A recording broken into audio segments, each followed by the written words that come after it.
Good afternoon. As you know, the President welcomed the Emir of Qatar to the White House today. The two leaders discussed the strategic relationship and our cooperation on a wide range of security and economic issues. This includes efforts to bolster their military capabilities and to advance new commercial deals that would create tens of thousands of American jobs. The Emir reiterated his commitment to counter terrorist financing and violent extremism. As you may recall, just a few weeks ago, Qatar publicly designated 20 terrorist financiers and 6 entities. This is the latest in a series of important steps, but the President and Emir agreed that there is more progress to be made. We are committed to partnering in that effort. Finally, the two leaders discussed the urgent need to resolve the Gulf dispute. The United States must be able to work jointly with the United Gulf Cooperation Council to promote regional security and stability and to stand against Iran's dangerous activities.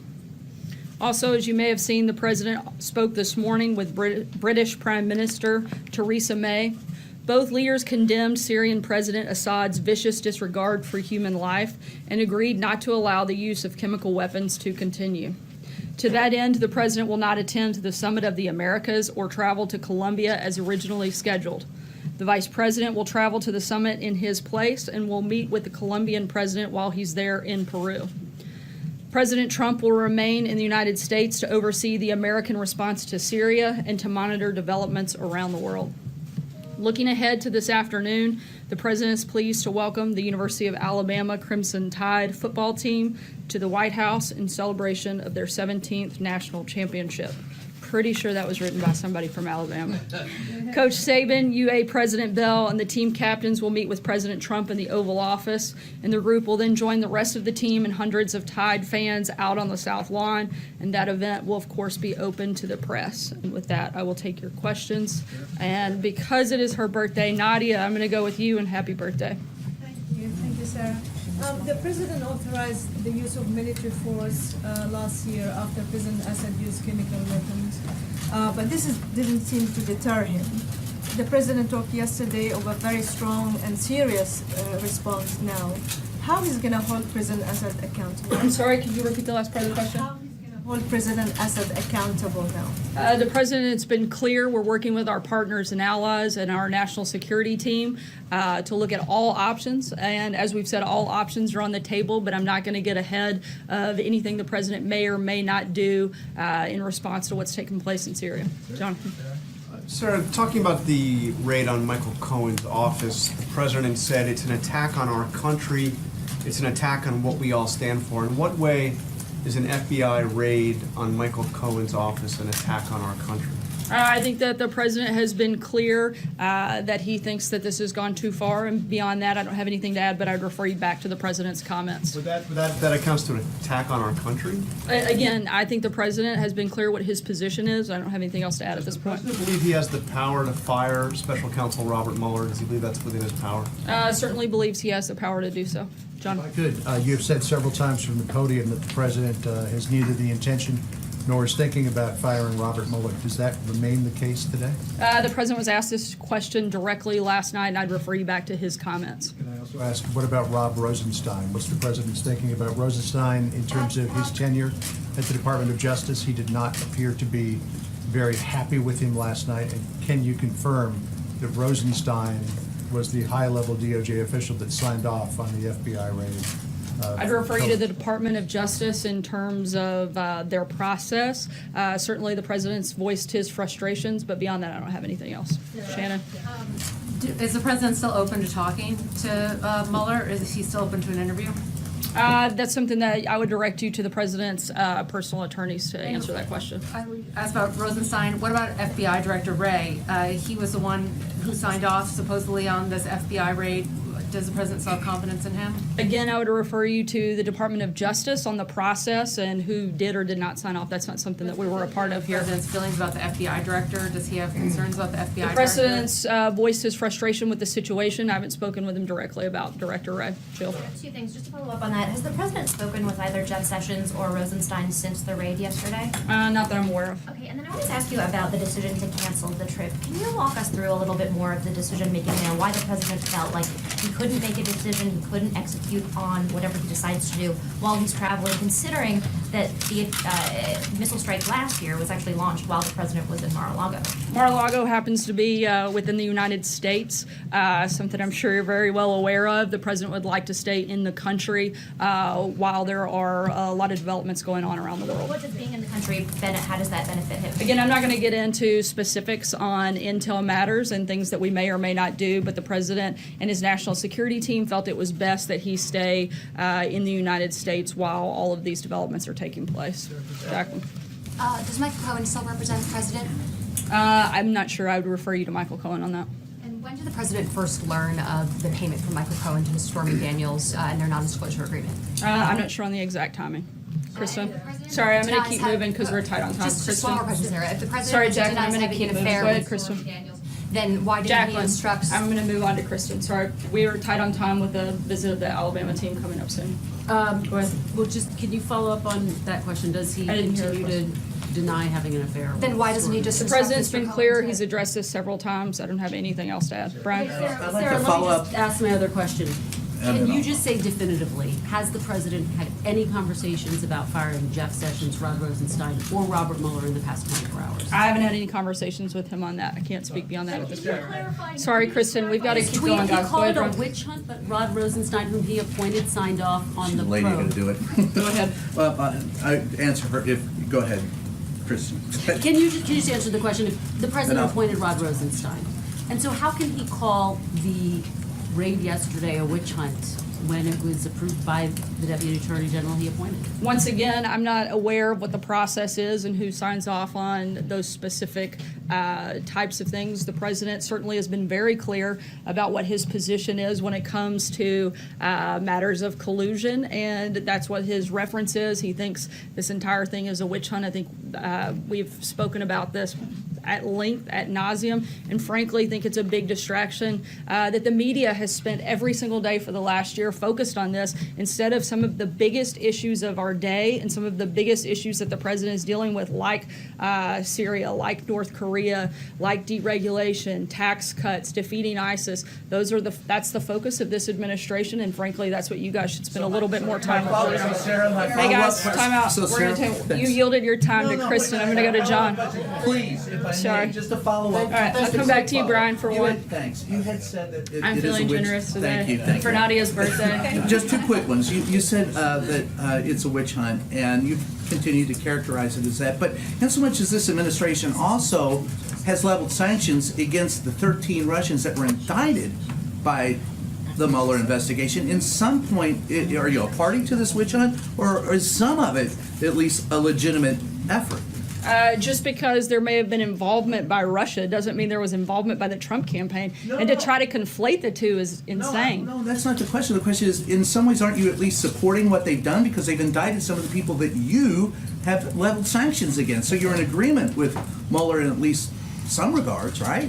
We've been outspoken on a number of occasions that we think that Russia was involved in election meddling, and we've taken actions because of that. But that has nothing to do with whether or not the president and his campaign had anything to do with that. That wasn't my, and then my. I'm not. Sorry, I'm going to keep moving. John, I called on John before. Guys, one at a time. Go ahead, John. Thanks a lot, Sarah. Sorry, right here.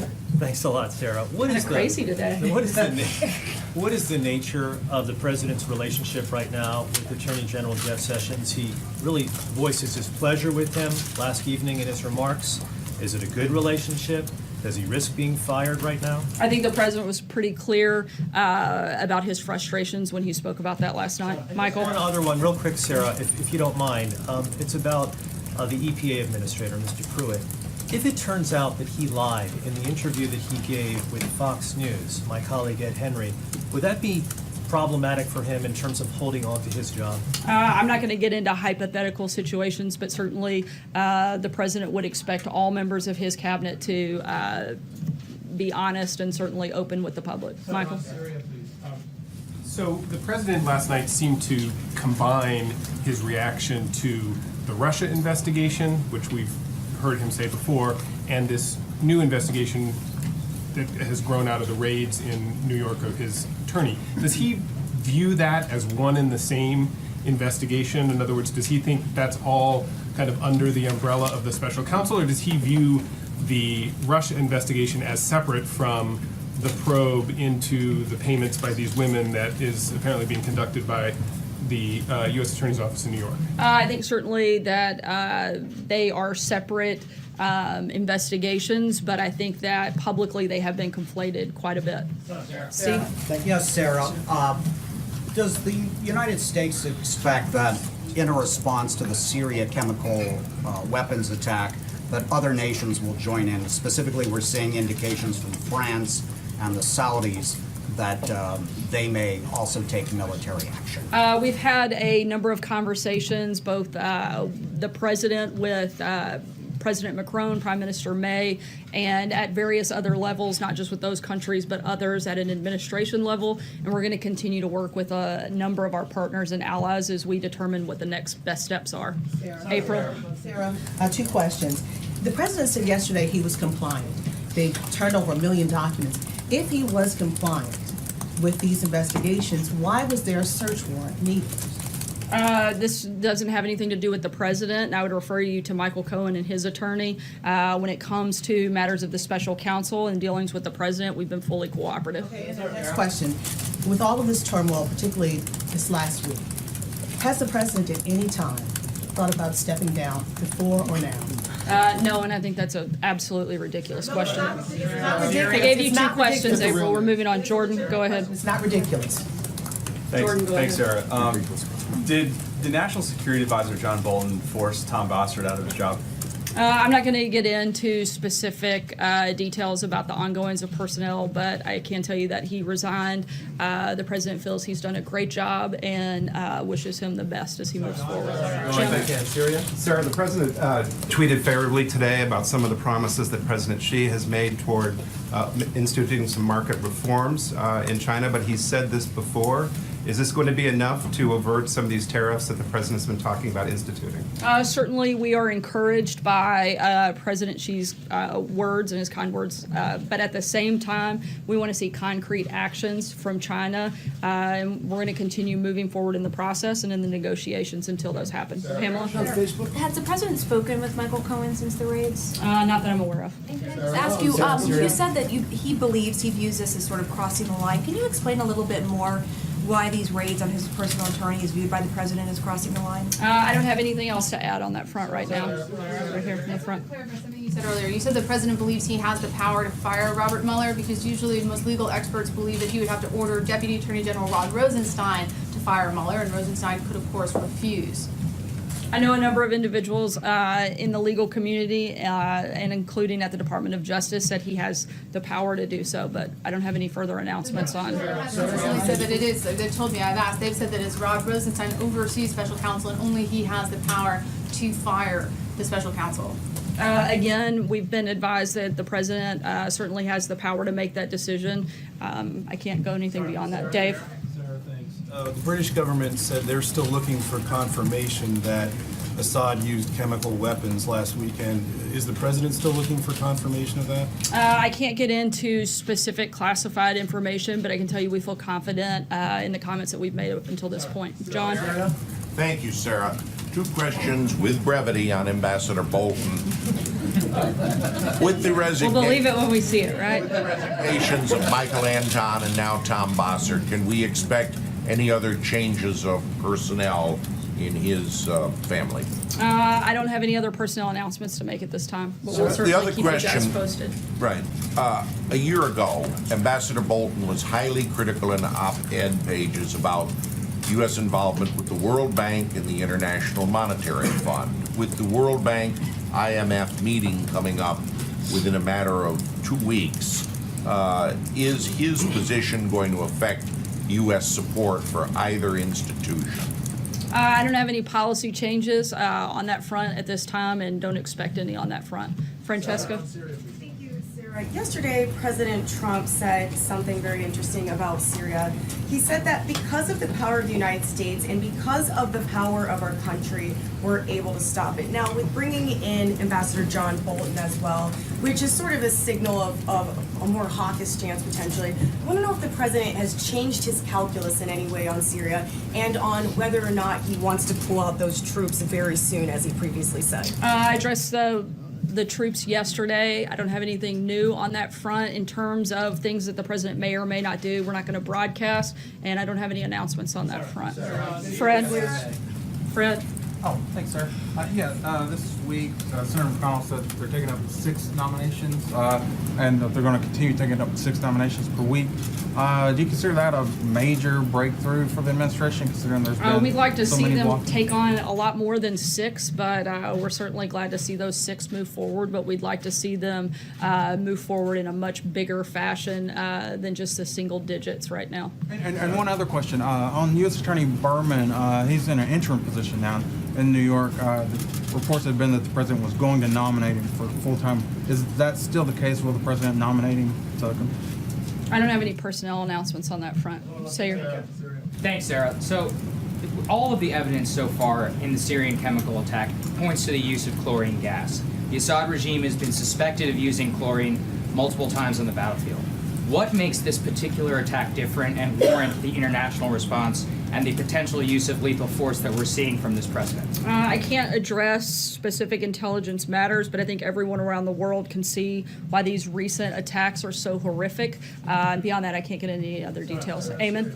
Yeah, thank you, Sarah. To clarify your comment here on Xi Jinping's speech last night, it was seen as rhetoric around trade openness. And are you saying that the president didn't see anything in that speech that would encourage him to back off on his threat to impose tariffs on the Chinese? We certainly think it's a step in the right direction, and we're encouraged by the words, but we want to see concrete steps and concrete action by the Chinese. In the meantime, we're going to continue moving forward. What specific actions do you want to see from the Chinese? What could they do here to stave off those tariffs at this point? This is going to be something that's part of private negotiations that we have with the Chinese, but certainly we want to see more than just the rhetoric, but we think that's a very good sign and moving in the right direction. If you got time for one last question, Blake. And to pick up, and I guess I missed that, I don't know. I didn't hear it, so Yeah. I think they were saying they thought you were great. I'm pretty sure that was it. To pick up and end off where Eamon just, what he was just talking about, you said you want to see concrete actions from the Chinese as it relates to trade. Do you feel that there will actually be at some point concrete actions, or is all of this right now hope and talk and maybe Again, we certainly hope so. We think this is an encouraging step in the right direction, but at the same time, we're going to continue moving forward in the actions that the president has announced, and hopeful that we see something come out of the Chinese government. it feels almost today like it's been somewhat of a lukewarm reception. Is that accurate? No, as the president himself said, he appreciates President Xi's kind words, but we want to see more than just words. We want to see action, and that's what we're focused on pushing forward, is making sure that we stop the unfair trade practices. That's been what the president's committed to, not just rhetoric, but actual action. Thanks so much, and we'll see you guys out on the South Lawn as we welcome the Crimson Tide.